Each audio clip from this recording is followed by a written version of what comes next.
Masla desam adashmayman mana shu Cobalt'da akalar 2025-yil 18 mingina yurgan. Midnight Cobalt akalar, bilasizlar, Qarshidan bu mashinani sotib olgan edik. Ko'rib turibsizlar, udari nihoyatda qattiq akalar, juda ham qattiq urilgan.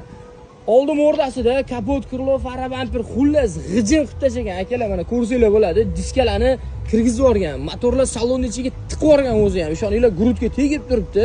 Motor korobkalari 50-50 chiqishi mumkin akalar. Bu tomon diska balonlari yaxshi turibdi akalar. Salon holatini ham ko'rsanglar bo'ladi. Torpedkalar sinib ketgan, rullar ochilib ketgan. Dasha zapaskalargacha chiqib yotibdi, shaxtalar sinib yotibdi akalar.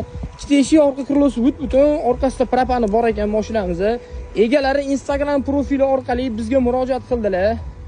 Shunaqa mashinamiz bor, urib oldik, sotib yuboramiz dedilar. Xullas borib ko'rdikda, shu mashinani sotib oldik akalar. Bilasizlar, butun O'zbekiston bo'ylab shunaqa pachoqlangan mashinalar sotib olamiz. Nomerlar pastda bo'ladi, aloqaga chiqaveringlar, tanlovda adashmanglar. Yaxshi narxlarda sotib olamiz.